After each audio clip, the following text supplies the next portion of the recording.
Ayoko talaga ng summer kasi mainit, pawisan at kalaban 'to ng baga ko. Hinihika na naman ako kaya naisipan namin ni Gian na pumunta sa paanan ng Mount Banahaw at huminga muna kami ng fresh air.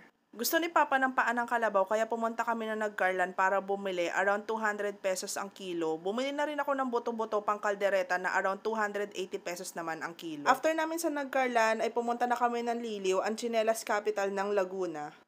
Meron dito sa Liliw ng mga farms na pwede kang mag-sightseeing at kumain at ang pinuntahan namin ni Gian ay ang Esmeris Farm. May parking naman sila sa Bukana, so magbabayad ka na lang doon sa mga locals na nandoon, and from the parking is maglalakad ka lang ng around 5 to 8 minutes siguro na lakaran, depende sa bilis ng lakad mo. And ang palatandaan mo na malapit ka na sa Esmeris Farm is etong tulay na to.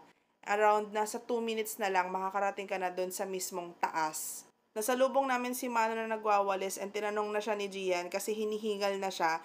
Ang hirap lang kasi, lalo na sa part ko na hinihika, may part na bababa ka, may part na tataas ka, and nakakahingal talaga siya para sa akin. So, eto na, nakarating na kami, and ganito yung pinaka-entrance ng farm. So, marami siyang nyog, marami siyang buko, na mapapansin mo is may mga tulay and ginagamit nila pang kuha ng tuba.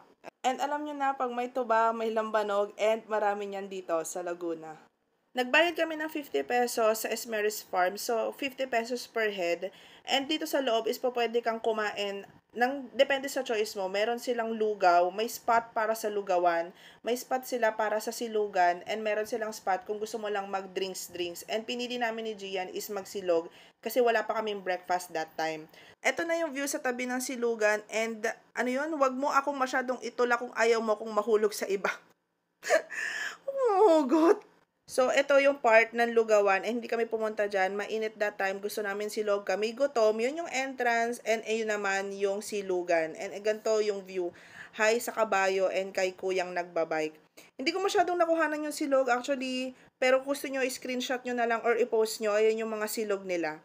Ito naman yung menu nila sa kanilang Cafe Esmeris. At habang nag-ahantay kami ng order, so pa-swing-swing, alam nyo, actually, parang FYI lang, first time ko na lang yata ulit nakapag-swing kasi takot ako sa swing. Feeling ko, mapipigtal siya sa akin sa sobrang bigat ko for 75 kilos. And nakita ko na kinaya si Gian, and I think, syempre, mas kaya ako, mas mabigat siya. Kahit may caramel macchiato sila, hindi ako nag-coffee that time kasi nag-coffee na ako. And ang in-order kong shake is melon and banana. Pero nag-request ako na pagsamahin sila, so meron akong 2 drinks and kapit lang best. Naghihiwalay na sila ng kabundukan. So, sa dami mong matatambayan, makakainan, around dun sa area, napili namin ni Gian, isa taas ng parang drink shop, yung parang coffee shop nila, dun kami kumain. And take note, self-service, to ime-megaphone ka ni ate, ay, number mo! Parang marites na. So, ime-megaphone ni ate yung number mo, and ikaw ang kukuha dun. So, dito namin napili, medyo malayo yung nilakad ni Gian. Medyo nalungkot ako sa tapa ko kasi parang siyang corned beef. So, ang liliit lang nung bits niya. Nilagyan ko na lang ng suka.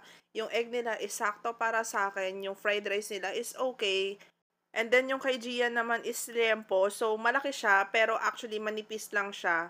And then, ewan ko anong ginawa niya, naligo ng ketchup. And kakain muna kami. So, dito sa part na to is, nakaready na sana akong kumain, pero pinagalitan niya ako kasi hindi na ako nagpe-pray bago kumain. So, nag-pray muna kami. And then, etong pansit nila, wala akong masabi, ang sarap. So, punong-puno siya ng gulay. Ang lalaki, tamad silang maghiwa. Ang lalaki ng gulay. At sa isang iglap, naubos lahat. So, pinasok ko pa kay Gian yung tapa ko kasi hindi talaga ako masyadong nag-enjoy sa kanya. And may natira pa kaming pansit. Actually, pina-take out pa namin yan. Then, nagmuni-muni lang kami kasi dun sa part na inupuan namin is makulimlim. Pero the rest talaga ng part dun sa lugar na yun hanggang dun sa baba nila is mainit. So, high muning. So, ito, naglakad-lakad muna kami. Ito yung parang pinaka-view malapit doon sa shake shop. So, parang yung mga shake and coffee shop nila. And, tingnan nyo naman yung view. Super breathtaking.